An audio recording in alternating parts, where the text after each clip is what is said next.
ಕೊನೆಗೊಬ್ಬ ಕನ್ನಡಿಗನೇ ಉಳಿದರು. ಕನ್ನಡಮಯವಾಗುವುದು ಕನ್ನಡ ನಾಡೆಲ್ಲ. ಆ ಒಬ್ಬ ಕನ್ನಡಿಗ ನೀನಾಗುವ ಈ ತಾಯಿಯ ಋಣವ ತೀರಿಸುವ. ಶತಶತಮಾನಗಳೇ ಉರುಳಲಿ ನಾಡಿದರು ನೀ ಅಡಿದರು. ಕೊನೆಗೊಬ್ಬ ಕನ್ನಡಿಗನೇ ಉಳಿದರು. ಕನ್ನಡಮಯವಾಗುವುದು ಕನ್ನಡ ನಾಡೆಲ್ಲ. ಆ ಒಬ್ಬ ಕನ್ನಡಿಗ ನೀನಾಗುವ ಈ ತಾಯಿಯ ಋಣವ ತೀರಿಸುವ. ಕನ್ನಡವೇ ಸತ್ಯ, ಕನ್ನಡವೇ ನಿತ್ಯ. ಕನ್ನಡವೇ ಸತ್ಯ, ಕನ್ನಡವೇ ನಿತ್ಯ.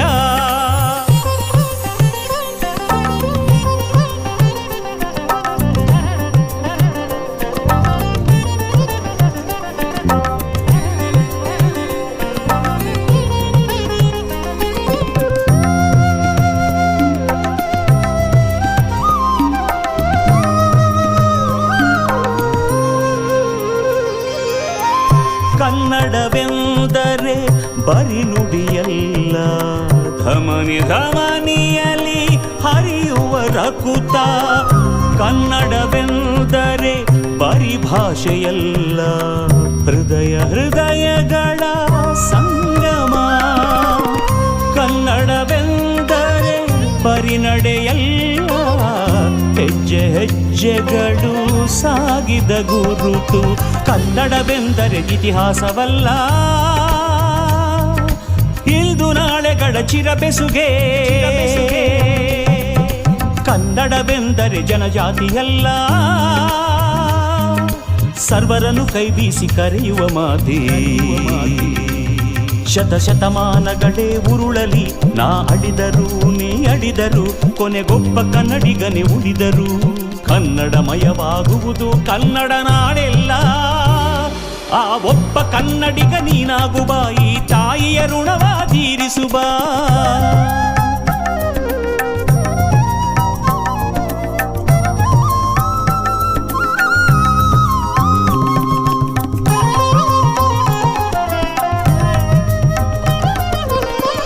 ಕನ್ನಡವೆಂದರೆ ಬಿಳಿ ಮೋಡವಲ್ಲ, ಆಗುಂಬೆಯ ನಿತ್ಯ ವರ್ಷಧಾರೆ. ಕನ್ನಡವೆಂದರೆ ನಿಂತ ನೀರಲ್ಲ, ನಿರಂತರ ಹರಿಯುವ ಅಮೃತ ಕಾವೇರಿ. ಕನ್ನಡವೆಂದರೆ ಕಲ್ಲು ಮನಸಲ್ಲ, ಕರಗಿದ ಬಾದಾಮಿಯ ಮೇನ ಬಸದಿ. ಕನ್ನಡವೆಂದರೆ ಬರಿ ಧ್ವನಿಯಲ್ಲ,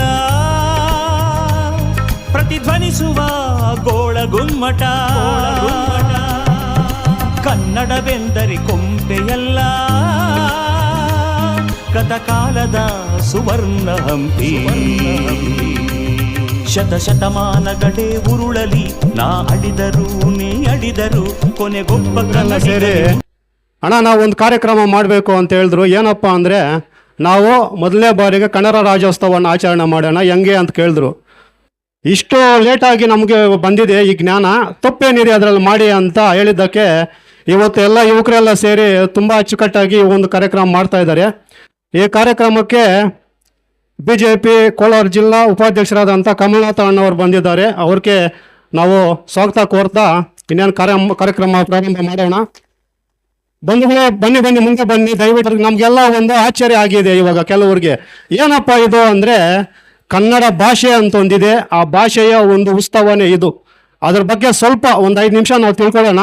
ಇವಾಗ ಹುಚ್ಚು ಕಂಠದಿಂದ ಎಲ್ಲರೂ ಜೈ ಹೇಳಬೇಕು. ತಾಯಿ ಭುವನೇಶ್ವರಿ ಮಾತೆಗೆ, ತಾಯಿ ಭುವನೇಶ್ವರಿ ಮಾತೆಗೆ, ಕರ್ನಾಟಕ ರಾಜ್ಯ ಲಕ್ಷ್ಮೀ ತಾಯಿ ಭುವನೇಶ್ವರಿಗೆ. ಇವಾಗ ಭಾಷೆ ಎಲ್ಲಿಂದ ಬಂತು? ಈ ಭಾಷೆ ಅಂದರೆ ಇದಕ್ಕೆ ಮೂಲ ಬಂದು ಸಂಸ್ಕೃತ. ಆ ಸಂಸ್ಕೃತದಿಂದ ಎಲ್ಲ ಭಾಷೆಗಳು ಆವಿರ್ಭಾವ ಆದವು. ಆ ಸಂಸ್ಕೃತ ಎಲ್ಲಿಂದ ಬಂತು ಅಂದರೆ ಕಾರ್ಯಕ್ರಮ ಮೊದಲನೇ ಬಾರಿ ಮಾಡ್ತಾ ಇದ್ದೀವಿ, ಆದ್ದರಿಂದ ಸ್ವಲ್ಪ ಸಹಕರಿಸ್ಬೇಕು ಎಲ್ಲರೂ. ಭಾಷೆ ಎಲ್ಲಿಂದ ಬಂತು ಅಂದರೆ ಸಂಸ್ಕೃತದಿಂದ. ನಮ್ಮ ಕರ್ನಾಟಕ ಭಾಷೆ ಅಲ್ಲ, ಎಲ್ಲ ಭಾಷೆ ಮೂಲ ಸಂಸ್ಕೃತನೇ. ಏನು ನಮ್ಮ ಕರ್ನಾಟಕದಲ್ಲಿ ಭಾಷೆಗೆ ಏನೊಂದು ಉತ್ಸವ ಮಾಡ್ತಾ ಇದ್ದಾರೆ ಏನು ಅಂದರೆ 56ನೇ ಇಸ್ವಿಯಲ್ಲಿ ನಮ್ಮ ಮೈಸೂರು ಸಂಸ್ಥಾನದಲ್ಲಿ ಇದು ಆಚರಣೆ ಮಾಡಿದ್ರು. 56ರಲ್ಲಿ ಆವಾಗ ಮೈಸೂರು ಸಂಸ್ಥಾನ ಇತ್ತು. ಆಮೇಲೆ 73ರಲ್ಲಿ ಯಾವಾಗ ಕರ್ನಾಟಕ ಅಂತ ಇದಾಯಿತೋ ಆವಾಗಿಂದ ಮಾಡ್ತಾ ಇದ್ದೀವಿ. ಅಲ್ಲಿಂದ ಲೆಕ್ಕ ಹಾಕ್ಕೊಂಡ್ರೆ 69ನೇ ವರ್ಷದ ಕನ್ನಡ ರಾಜ್ಯೋತ್ಸವವನ್ನು ನಾವು ಮಾಡ್ತಾ ಇದ್ದೀವಿ. 70ನೇದು ವರ್ಷ ಆಚರಣೆ ಮಾಡ್ತಾ ಇದ್ದೀವಿ. ಏನು ಭಾಷೆಗೆ ಇಷ್ಟು ಮಾಡಬೇಕಾ ಅಂದರೆ ಬೇಕು, ಭಾಷೆ ಅನ್ನಲ್ಲ ಮಾತೃಭಾಷೆ ಅಂತಾರೆ.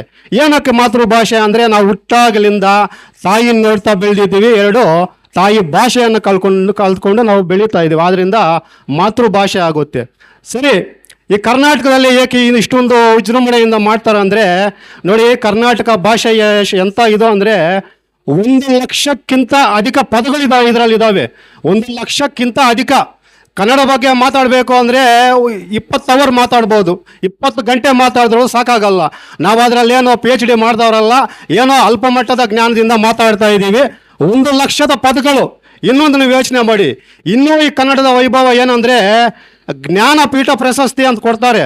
8 ಜನ ಜ್ಞಾನಪೀಠ ಪ್ರಶಸ್ತಿ ಪಡೆದವರು ಈ ಮಣ್ಣಲ್ಲಿ ಹುಟ್ಟಿದ್ದಾರೆ. ಅದಕ್ಕೆ ನಾವೆಲ್ಲ ಹೆಮ್ಮೆ ಪಡಬೇಕು. ಒಂದ್ಸಲ ಗಟ್ಟಿಯಾಗಿ ಜಪಾಳಿ ಹೊಡೀರಿ, ಅಷ್ಟೊಂದು ಸಾರ ಇದರಲ್ಲಿದೆ. ಆಮೇಲೆ ಯುನೆಸ್ಕೋ ಒಂದು ಸ್ಟೇಟ್ಮೆಂಟ್ ಕೊಟ್ಟಿದೆ, ಏನಂದರೆ ಪ್ರಾಚೀನ ಭಾಷೆ ಅಂತ ನಾವು ಇದನ್ನು ನೋಡ್ಬೋದು. ಏನು ಕನ್ನಡ ಭಾಷೆಯನ್ನು ಪ್ರಾಚೀನ ಭಾಷೆ ಅಂತ ನೋಡ್ಬೋದು ಅಂತ ಯುನೆಸ್ಕೋ ಅವರೇ ಹೇಳ್ತಾ ಇರೋವಾಗ ಎಷ್ಟೊಂದು ಇದೆ ನೋಡಿ ಈ ಭಾಷೆಗೆ. ಇಂಥ ಭಾಷೆಯನ್ನು ನಾವು ಇವಾಗ ಏನು ಮಾಡ್ತಾ ಇದ್ದೀವಿ ಅಂದರೆ ಇಂಗ್ಲೀಷ್ ಇದೆಲ್ಲ ಬಂದುಬಿಟ್ಟು ಭಾಷೆಗೆ ಅವಮಾನ ಮಾಡ್ತಾ ಇದ್ದೀವಿ. ಎಂಥ ಭಾಷೆ ಬಂದ್ರೂ ನಾವು ತಾಯಿ ಭಾಷೆನ ಮರೆಯಬಾರ್ದಲ್ಲ. ಮೊನ್ನೆ ನಮ್ಮ ಚಲನಚಿತ್ರ ನಟರೊಬ್ರು ಇದ್ದಾರೆ, ನಮ್ಮ ಯುವಕರಿಗೆಲ್ಲ ಅಚ್ಚುಮೆಚ್ಚು. ಯಾರು ಹೇಳಿ? ಪವನ್ ಕಲ್ಯಾಣ್ ಅಂತ ಚಿಂತಾಮಣಿಗೆ ಬಂದಿದ್ರು 1 ತಿಂಗಳ ಹಿಂದೆ.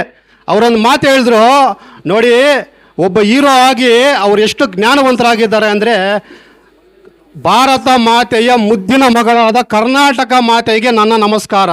ಹೊಡೀರಿ ಚಪ್ಪಾಳೆ. ಯಾರವರು? ಆಂಧ್ರದಲ್ಲಿರೋರು ಇಲ್ಲಿ ಬಂದು ಭಾರತ ಮಾತೆಯ ಮುದ್ದಿನ ಮಗಳು ಅಂತ ಹೇಳ್ತಾ ಇದ್ದಾರೆ ಅಂದರೆ ಅವರ ಒಂದು ಜ್ಞಾನಕ್ಕೆ ನಾವು ಸೆಲ್ಯೂಟ್ ಹೊಡಿಬೇಕು. ಇನ್ನೊಂದು ಈ ಭಾಷೆಗೆ ಸೇವೆ ಮಾಡಿದವ್ರು ಯಾರು ಅಂದರೆ ನಮ್ಮ ಸಿನಿಮಾ ನಟರಲ್ಲಿ ರಾಜ್ಕುಮಾರ್ ಅವರು ಎಷ್ಟು ಅದ್ಭುತವಾಗಿ ಮಾತಾಡ್ತಾ ಇದ್ದಾರೆ ಅಂದರೆ ಯಾರಿಗೆ, ಯಾಕಂದರೆ ಇವಾಗ ಕೆಲವ್ರಿಗೆ ಗೊತ್ತಿಲ್ಲ ಯುವ ಪೀಳಿಗೆಗೆ ರಾಜ್ಕುಮಾರ್ ಅಂತ ಹಾಗೂ ಎಷ್ಟು ವ್ಯತ್ಯಾಸ ಇದ್ದು ಮಾತಾಡ್ತಾ ಇದ್ರು ಅಂದರೆ ನೋಡಿ, ಅವರು ಚಾಲೆಂಜ್ ತಗೊಂಡ್ರು, ನಾವು ಕರ್ನಾಟಕದಲ್ಲಿ ನಾನು ಇದ್ದೀನಿ, ಅದು ಯಾವುದೋ ಒಂದು ಪಿಕ್ಚರ್ ಪರಭಾಷೆಯಲ್ಲಿ ಮಾಡಿದ್ರು, ಇನ್ಮೇಲೆ ನಾನು ಮಾಡಲ್ಲ ಅಂತ ಪ್ರತಿಜ್ಞೆ ತಗೊಂಡು ಕನ್ನಡಕ್ಕೋಸ್ಕರ ಸೇವೆ ಮಾಡಿ ಎಂಥ ಚಳವಳಿ ಮಾಡಿ ಇವಾಗ ಬೇರೆ ಆಂಧ್ರದಲ್ಲೆಲ್ಲ ಕೆಲವರು ಹೇಳ್ತಾರೆ, ನೋಡಪ್ಪ ನೀವೆಲ್ಲ ಹೀರೋಗ್ರು ಇದ್ದೀರಾ, ಅವ್ರು ನೋಡಿ ರಾಜ್ಕುಮಾರ್ ಅಂತ ಅವ್ರು ಇದರಲ್ಲಿ ಕನ್ನಡ ಭಾಷೆಗಾಗಿ ಅವ್ರು ಎಷ್ಟೊಂದು ಇದು ಮಾಡಿದ್ರು ಹೋರಾಟ ಅಂತ ಒಂದು ಕನ್ನಡ ಭಾಷೆ ನಮ್ಮದು. ಆ ಇಂಜಿನಿಯರ್ ತಗೊಂಡ್ರೆ ವಿಶ್ವೇಶ್ವರಯ್ಯ ಅಂತವರು ಎಂಥ ಮಹಾನ್ ಭಾವ. ಇವಾಗಲೂ ಕನ್ನಂಬಾಡಿ ಕಟ್ಟಿದವ್ರು ಯಾರು ಅಂದರೆ ಪ್ರಪಂಚನೇ ಕೊಂಡಾಡುತ್ತೆ ವಿಶ್ವೇಶ್ವರಯ್ಯ ಅಂತ ಮಹಾನ್ ಭಾವ ಹುಟ್ಟಿದ್ದು ಇದೇ ನಾಡಿನಲ್ಲಿ. ಯಾರ್ಯಾರು? ಇಮ್ಮಡಿ ಪುಲಿಕೇಶಿ, ಆಮೇಲೆ ಹೊಯ್ಸಳದವರು, ಚಂದ್ರಗುಪ್ತರು, ಮೌರ್ಯರು, ಎಂಥವರು ಈ ಮಣ್ಣಿಗೆ ಸೇವೆ ಸಲ್ಲಿಸಿ ತಮ್ಮ ಪ್ರಾಣವನ್ನು ತ್ಯಾಗ ಮಾಡಿ ಮಣ್ಣಿಗೋಸ್ಕರ ಜೀವನ ಮಾಡಿದ್ದಾರೆ. ಅಂಥದ್ರಲ್ಲಿ ಇನ್ನೊಂದಿದ್ದಾರೆ ನೋಡಿ, ಭಾಷೆ ಇವಾಗ ನಾವು ಮಾತಾಡ್ತಿರೋದು ಭಾಷೆ ಅಲ್ಲ. ಕುವೆಂಪು ಅವರು ಒಂದು ಮಾತು ಹೇಳ್ತಾರೆ, ಅವ್ರ ಮಾತಲ್ಲಿ ಒಂದು ಹಾಡಿದೆ. ಹಾಡಲ್ಲಿ ಏನು ಹೇಳ್ತಾರೆ ಅಂದರೆ, ನಾವು ಬಿಸಿಲು ಬಂದರೆ ಏನಂತೀವಿ ಅಂದರೆ, ಏನಪ್ಪ ಈ ಸೂರ್ಯ ಬಿಸಿಲು ಬರ್ತಾ ಇದೆ, ಅವ್ರು ಹೇಳ್ತಾರೆ ಸೂರ್ಯನ ಕರುಣೆ ಕಾಣುವುದು ಅಂತ. ಎಷ್ಟೊಂದು ನೋಡಿ, ನಾವು ಬಿಸಿಲಲ್ಲಿ ಆ ಬಿಸಿಲು ಬರೋದು ನಮಗೆ ಸೂರ್ಯನ ಕರುಣೆನಂತೆ. ಇವಾಗ ಮಳೆಗೆ ಏನಾದರೂ ಆಶೆ ಜಾಸ್ತಿ ಬಂದುಬಿಟ್ರೆ ಮಳೆ ಜೋರಾಗಿ ಬೀಳುತ್ತೆ. ಅದೇ ರೀತಿ ಆ ಸೂರ್ಯನಹಳ್ಳಿ ಅವರು ಇದ್ಕೊಂಡವ್ರು ಅಂಥ ಒಂದು ಜ್ಞಾನಿಗಳು. ಆಮೇಲೆ DVG ಗುಂಡಪ್ಪ ಅಂತಿದ್ರು ಮುಳಬಾಗ್ಲಲ್ಲಿ, ಮಹಾನ್ ಅಜ್ಜ ಅಂತ ಹೆಸರು ಅವ್ರು ನಮಗೆಲ್ಲ. ಎಂಥ ಒಳ್ಳೆ ಅಂಥವೆಲ್ಲ ನಾವು ಓದಿ ತಿಳ್ಕೋಬೇಕು. ಇನ್ನೊಂದೇನೆಂದರೆ, ಎಲ್ಲಿ ನಾವು ಇದು ಭಾಷೆ ಕಲ್ತ್ಕೊಂಡೀವಿ ಅಂದರೆ ನೋಡಿ, ತಾಯಿ ಮೊದಲೇ ಗುರು ಅಂತಾರೆ. ತಾಯಿ ಕಲಿಸ್ತಾ ಇಲ್ಲ. ಯಾರಾದರೂ ಮದುವೆ ಆದರೆ ಏನು ಹೇಳ್ತಾರೆ, ಮಕ್ಕಳು ಹುಡ್ದೇ ಇದ್ದರೆ ತಾಯಿ ಆಗೋ ಅಂತಾರೆ, ನೀನು ಮಮ್ಮಿ ಆಗೋ ಅಂತ ಹೇಳಲ್ಲ. ಆ ಮಮ್ಮಿ ಅಂದ್ರೇ ಒಂದು ಡಮ್ಮಿ. ಯಾಕಂದರೆ ಮಮ್ಮಿ ಫಿಲಮ್ ನೋಡಿದರೆ ಎಲ್ಲರೂ, ಒಂದು 15 ವರ್ಷ ಮುಂಚೆ ಬಂದಿತ್ತು. ಮಮ್ಮಿ ಅಂದರೆ ಏನಂದರೆ ಈಜಿಪ್ಟಲ್ಲಿ ಒಂದು ಇದಿದೆ, ಅವ್ರದ್ದೊಂದು ಸಂಸ್ಕಾರ. ಮುಂಚೆ ಒಂದು ಪೆಟ್ಟಿಗೆಯಲ್ಲಿ ಹಾಕ್ಬಿಟ್ಟು ಎಲ್ಲ ಸುತ್ತಬಿಟ್ಟು ಹಾಕ್ಬಿಡೋದು, ಶವ ಅಂತ ಅರ್ಥ. ಬೇಕಾ ನಮಗೆ? ಅಮ್ಮ ನೋಡಿ ಎಷ್ಟಿದೆ. ನಾವು ಕಲ್ತ್ಕೋಬೇಕು ಭಾಷೆಯನ್ನು. ಇವತ್ತೊಂದು ದಿವಸ ಇಟ್ಕೊಂಡು ನಾವು ಒಂದು ದಿವಸ ಇದು ಹಾಕ್ಕೊಂಡು ಬಿಡ್ತೀವಿ, ನಾಳೆಯಿಂದ ಮರ್ತು ಬಿಡ್ತೀವಿ ಅಂದರೆ ಆಗಲ್ಲ. ಭಾಷೆಯನ್ನು ನಾವು ಪ್ರೀತಿಸಬೇಕು. ಇನ್ನೊಂದು, ಸೈನಿಕರು ಗಡಿಯಲ್ಲಿ ನಿಂತ್ಕೊಂಡು ನಮಗೆ ರಕ್ಷಣೆ ಕೊಡ್ತಾ ಇದ್ದಾರೆ. ಏನಕ್ಕೆ? ಯಾರೋ ಶತ್ರುಗಳು ಬರ್ತಾರೆ ಅಂತ. ಇವಾಗ ಕರ್ನಾಟಕದಲ್ಲೇ ನಿಂತ್ಕೊಂಡು ಹೋರಾಡ್ತಾ ಇದ್ದಾರೆ, ಶತ್ರುಗಳಿಗೋಸ್ಕರ ಅಲ್ಲ, ಭಾಷೆಗೋಸ್ಕರ. ಅಂಥ ಒಂದು ಭಾಷೆಗೋಸ್ಕರ ಹೋರಾಡ್ತಾ ಇರೋರು ಕನ್ನಡ ರಕ್ಷಣಾ ವೇದಿಕೆ ಆಗಿರ್ಬೋದು, ಕನ್ನಡ ಕಾವಲು ಪಡೆ ಆಗಿರ್ಬೋದು, ಅನೇಕ ಹೆಸರು ಇಟ್ಕೊಂಡು ಅವರು ಹೋರಾಡ್ತಾ ಇದ್ದಾರೆ. ಇದರಲ್ಲಿ ಇದೆಲ್ಲ ನೋಡಿದ್ರೆ ನನಗೆ ಏನು ಅರ್ಥ ಆಗುತ್ತೆ ಅಂದರೆ, ಭಾಷೆಯನ್ನು ನಾವು ಪ್ರೀತಿಸಬೇಕು. ಸುಮ್ಮನೆ ಈ ಒಂದು ದಿವಸ ಏನು ನಮ್ಗೆ ನಾಚಿಕೆ, ಕನ್ನಡ ಮಾತಾಡೋದಕ್ಕೆ ಏನು ನಾಚಿಕೆ ನಮಗೆ? ನಾವು ಒಂದು ಸಲ ತಮಿಳ್ನಾಡಿಗೆ ಹೋಗಿದ್ವಿ. ಇದು ಸ್ವಲ್ಪ ಹೇಳ್ತೀನಿ, ಬೇಜಾರು ಮಾಡ್ಕೋಬೇಡಿ. ತಮಿಳ್ನಾಡಿಗೆ ಹೋದರೆ ಅಲ್ಲಿ ಮದುವೆಯಲ್ಲಿ ರೂಮ್ ಮಾಡಬೇಕು. ಅಲ್ಲೋಗ್ಬಿಟ್ಟು ರೂಮ್ ಕೇಳಿದ್ವಿ. ನಮ್ಗೆ ಅರ್ಧ ಬರ್ಧ ತಮಿಳು ಬರ್ತಾ ಇತ್ತು, ಮಾತಾಡ್ತಾ ಇದ್ವಿ. ಅವ್ರು ಹೇಳಿದ್ರು, ಅಣ್ಣ ಏನಪ್ಪ ನಮಗೂ ಕನ್ನಡ ಬರುತ್ತೆ. ಬೇಡಪ್ಪ ನೀನು ಕನ್ನಡದಲ್ಲಿ ಮಾತಾಡಬೇಡ. ಯಾಕೆ? ನಾವು ನಿಮ್ಮೂರಿಗೆ ಬಂದಿದ್ದೀವಿ, ನಾವು ತಮಿಳ್ದಲ್ಲೇ ಮಾತಾಡ್ತೀನಿ, ತಪ್ಪಿದ್ರೆ ಕ್ಷಮಿಸಿ ನನ್ನ, ತಮಿಳಲ್ಲೇ ಮಾತಾಡೋ ಅಂದರೆ ಅವ್ರು ನೋಡಿ ಎಷ್ಟು ಖುಷಿ ಪಟ್ರು ಅಂದರೆ, ಊಟ ತಂದು ಕೊಟ್ಟು ನೀವು ತಿನ್ನಬೇಕು ಅಂತ ಊಟ ಕೊಟ್ಟರು. ಯಾಕಪ್ಪ ಕೊಟ್ಟೆ ಅಂದರೆ, ಏನಪ್ಪ ನೀವು ಇಷ್ಟು ಜ್ಞಾನ ಇಟ್ಕೊಂಡಿದ್ದೀರಾ, ನಮ್ಮೂರಿಗೆ ಬಂದು ನಮ್ಮ ಭಾಷೆ ಮಾತಾಡ್ತಾ ಇದ್ದೀರಾ, ನಮ್ಗೆ ಎಷ್ಟು ಹೆಮ್ಮೆ ಆಗುತ್ತೆ. ನಾವು ಕರ್ನಾಟಕದವರು ಎಲ್ಲರನ್ನೂ ಸೋದರ ಅಂತ ಪ್ರೀತಿಸ್ತೀವಿ, ಆದರೆ ಯಾರೋ ನಮ್ಮನ್ನು ಹಂಗೆ ಪ್ರೀತಿ ಮಾಡ್ತಾ ಇಲ್ಲ. ಆದ್ದರಿಂದ ಇನ್ಮೇಲೆ ನಾವೇನು ಒಂದು ಪ್ರತಿಜ್ಞೆ ಮಾಡಬೇಕಂದ್ರೆ, ಕನ್ನಡ ಭಾಷೆ ಉಳಿಬೇಕಂದ್ರೆ ನಾವೆಲ್ಲರೂ ಕನ್ನಡ ಬಗ್ಗೆ ಹೋರಾಟ ಮಾಡೋದಲ್ಲ, ಮಾತಾಡಬೇಕು. ನಮ್ಗೆ 20 ವರ್ಷದಿಂದ ಒಬ್ರು ಹೇಳಿದ್ರು ಹಿರಿಯರು, ಏನು ನೀನೇನು ಮಾಡ್ತೀಯ ಕನ್ನಡಗೋಸ್ಕರ ಇಷ್ಟು ಮಾತಾಡ್ತಾ ಇದೀಯ ಅಂದರೆ, ನಾವೆಲ್ಲ ಊರಲ್ಲಿ ಮಾಡ್ತಾ ಇದ್ವಿ. ಏನು ಮಾಡ್ಬೇಕಂದ್ರೆ ಒಂದು ಸೈನ್ ಹಾಕಿದ್ವಿ, ಏನೋ ಒಂದು ಇದು ಅಪ್ಲಿಕೇಶನ್ ಕೊಡೋಕ್ಕೆ, ಅದರಲ್ಲಿ ಎಲ್ಲ ಇಂಗ್ಲೀಷಲ್ಲಿ ಹಾಕಿದ್ವಿ. ಅವ್ರು ಹೇಳಿದ್ರು, ಹೋಗಿದ್ರು ಮಖಕ್ಕೆ, ಬುದ್ಧಿ ಇಲ್ವಾ ನಿನಗೆ, ಕನ್ನಡ ಬಗ್ಗೆ ಮಾತಾಡ್ತಾ ಇದೆ, ನಿನ್ನ ಹೆಸರು ನೀನು ಕನ್ನಡದಲ್ಲಿ ಬರೆಯಲ್ಲ ಅಂತ. ಆವಾಗ ಬೇಜಾರಾಯಿತು. ಆವಾಗ ಪ್ರತಿಜ್ಞೆ ಮಾಡ್ತೀವಿ, ನಾವಿನ್ನು ಮಾಡಬಾರ್ದು. ಆವತ್ತಿಂದ ನಾನು ಕನ್ನಡದಲ್ಲೇ ನನ್ನ ಹೆಸರು ಬರೆಯೋದು, ಶಿಲ್ಪಾಚಾರಿ ಅಂತ. ಯಾಕಂದರೆ ನಾವು ಫಸ್ಟ್ ತಿಳ್ಕೊಬೇಕಲ್ಲ. ಆದ್ದರಿಂದ ಈ ಒಂದು ಎಷ್ಟೇ ನಾವು ಮಾಡ್ತೀವಿ, ಎಷ್ಟೆಷ್ಟೋ ಪ್ರೋಗ್ರಾಮ್ ಮಾಡ್ತಾ ಇರ್ತೀವಿ, ನಮ್ಮ ಯುವಕರನ್ನೇ ಅಭಿನಂದಿಸಲೇಬೇಕು. ಇದಕ್ಕೆ ಯಾರ್ಯಾರು ಕೈಗೂಡಿಸಿದಾರೋ ಅವ್ರಿಗೆಲ್ರಿಗೂ ಒಂದು ಸೆಲ್ಯೂಟು. ಯಾಕಂದರೆ ತಾಯಿ ಭುವನೇಶ್ವರಿಯನ್ನು ಪೂಜೆ ಮಾಡೋದು ಒಂದೇ, ನಮ್ಮ ಎತ್ತ ತಾಯಿಯನ್ನು ಪೂಜೆ ಮಾಡೋದು ಒಂದೇ. ಆದ್ದರಿಂದ ನಾವೆಲ್ಲರೂ ಈ ಒಂದು ಕಾರ್ಯಕ್ರಮ ಮಾಡಿದ್ರೆ ಅವ್ರಿಗೂ ಪ್ರೋತ್ಸಾಹ ಕೊಟ್ಟು, ಇನ್ನೊಂದೇ ಒಂದು ನಿಮಿಷ ನೋಡಿ, ಇದಕ್ಕೆ ಹೋದರೆ ಹೋಟ್ಲ್ ಎಲ್ಲಾದರೂ ಬೆಂಗಳೂರಿಗೆ ಹೋದರೆ ಇಂಗ್ಲೀಷ್ ಬರಲ್ಲ, ಅದರಲ್ಲಾದರೂ ಮಾತಾಡೋ ಅಂದರೆ ಅದು ಬರಲ್ಲ. ಅರ್ಧ ಕನ್ನಡ ಅರ್ಧ ಇಂಗ್ಲೀಷ್, ಯಾವನಿಗೆ ಅರ್ಥ ಆಗುತ್ತೆ? ಕಲಿಬೇಕು ಅಂತಂದರೆ ಇಲ್ಲೇ ಹುಟ್ಟಿ ಇಲ್ಲೇ ಬೆಳೀತಾ ಇದ್ದಾರೆ. ಕಲಿಬೇಕು ಅಂತ ಒಂದು ಇಚ್ಛಾಶಕ್ತಿ ಇದ್ದರೆ ಎಲ್ಲದನ್ನೂ ನಾವು ಕಲ್ತ್ಕೋಬೋದು. ಇವಾಗ ನೋಡಿ, ಒಂದು ಗಾಡಿ ಬರಲ್ಲ, ಹುಟ್ಟಿದಾಗ ಯಾರೋ ಕರ್ಕೊಂಬರಲ್ಲ, ಓಡಿಸಿ ಕಲ್ತ್ಕೊತೀವಲ್ಲ, ಅದಕ್ಕೆ ಅದೇ ರೀತಿ ಭಾಷೆಯನ್ನು ಕಲಿಬೇಕು ಅಂತ ಒಂದು ಛಲ ನಮ್ಮಲ್ಲಿ ಬಂದರೆ ನಾವೆಲ್ಲರೂ ಕಲಿತೀವಿ. ಈ ಒಂದು ಕಾರ್ಯಕ್ರಮಕ್ಕೆ ಎಲ್ಲರೂ ಬಂದು ಇಷ್ಟೊಂದು ಪ್ರೋತ್ಸಾಹ ಕೊಟ್ಟಿದ್ದೀರಾ. ಆ ತಾಯಿ ಬಾಳ್ಗೆ ಕನ್ನಡವೇ ಸತ್ಯ, ಕನ್ನಡವೇ ನಿತ್ಯ. ಏನು ಇವತ್ತು 70ನೇ ಕನ್ನಡ ರಾಜ್ಯೋತ್ಸವಕ್ಕೆ ನನ್ನನ್ನು ಈ ವಿಶ್ವಕರ್ಮ ಯುವಕರಿಂದ ಆಹ್ವಾನ ಮಾಡಿದ್ದಾರೆ. ಅವ್ರಿಗೆ ಅನಂತ ಧನ್ಯವಾದ ಹೇಳಕ್ಕೆ ಇಚ್ಛಪಡ್ತಾ ಇದ್ದೀನಿ.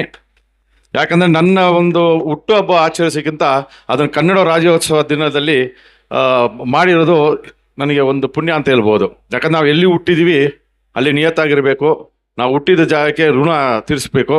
ಅದೇ ಥರ ನಾವು KGF ಅಲ್ಲಿ ತುಂಬ ಜನರು ಏನು ತಿಳ್ಕೊಳ್ತಾರೆ ಅಂದರೆ, KGF ಅಲ್ಲಿ ತಮಿಳು ಅಂದ್ರೆ, ಬಟ್ ಕನ್ನಡ ರಾಜ್ಯೋತ್ಸವ ದಿವಸ ಅವರೆಲ್ಲ ಬಂದು ನೋಡಬೇಕು. ಯಾಕಂದರೆ ಎಷ್ಟು ಅದ್ಧೂರಿಯಾಗಿ ಮಾರಿ ಕುಪ್ಪಂಬಂದ ಹಿಡಿದು, ಅಲ್ಲಿ ಕಡೆಯಿಂದ ಹಿಡಿದು ಈ ಕಡೆ ಪಾಲಗಾಡು ಎಲ್ಲ ಕಡೆನೂ ಕನ್ನಡ ರಾಜ್ಯೋತ್ಸವನ ಆಚರಣೆ ಮಾಡ್ತಾರೆ. KGF ಅಲ್ಲಿ ಎಸ್ಪೆಷಲಿ ಮ್ಯಾಕ್ಸಿಮಮ್ ತಮಿಳವರು ಕನ್ನಡ ಮೇಲೆ ಅಷ್ಟೊಂದು ಪ್ರೀತಿ ಇಟ್ಕೊಂಡು ಆಚರಿಸ್ತಾರೆ. ಇದು ತುಂಬ ಜನಕ್ಕೆ ಗೊತ್ತಿರಲ್ಲ, ಬೆಂಗಳೂರು ಕಡೆ ಎಲ್ಲ ತಿಳ್ಕೊಳ್ತಾರೆ. ಆದರೆ ಈ ಒಂದು ದಿವಸ ಒಂಥರ ಹಬ್ಬ ಥರ ಆಚರಿಸ್ತಾ ಇದ್ದೀವಿ. ಎಲ್ಲ ಕಡೆನೂ ಕನ್ನಡ ರಾಜ್ಯೋತ್ಸವನ ಹೆಮ್ಮೆಯಿಂದ KGF ಅವರು ಆಚರಿಸ್ತಾ ಅಂತ ಹೇಳಕ್ಕೆ ಇಷ್ಟಪಡ್ತಾ ಇದ್ದೀನಿ. ಈ ವಿಶ್ವಕರ್ಮ ಅವರು ಒಂಥರ ನನ್ನ ಫ್ಯಾಮಿಲಿ ಥರ. ಯಾವುದೇ ಒಂದು ವಿಶೇಷ ಇದ್ದರೂ ಕೂಡ ನನ್ನನ್ನು ಆಹ್ವಾನ ಮಾಡ್ತಾರೆ. ಅದು ನನ್ನ ಕುಟುಂಬ ಥರ. ಇವತ್ತು ನನ್ನ ಕರೆದು ಈ ಕನ್ನಡ ರಾಜ್ಯೋತ್ಸವದಲ್ಲಿ ನಿಮ್ಮ ಜೊತೆ ನನ್ನನ್ನು ಪಾಲ್ಗೊಳ್ಳೋಕ್ಕೆ ಅವಕಾಶ ಮಾಡಿಕೊಟ್ಟಿದ್ದಕ್ಕೆ ತಮಗೆಲ್ಲ ಅನಂತ ಧನ್ಯವಾದ ಹೇಳ್ತಾ, ಈ ಒಂದು ಬರ್ತ್ಡೇನ ಆಚರಣೆ ಮಾಡಿರೋ ನಾಗರಾಜು ಮತ್ತು ಅವ್ರ ತಂಡಕ್ಕೆ ತುಂಬ ಥ್ಯಾಂಕ್ಸ್ ಹೇಳೋಕ್ಕೆ ಇಷ್ಟಪಡ್ತಾ ಇದ್ದೀನಿ.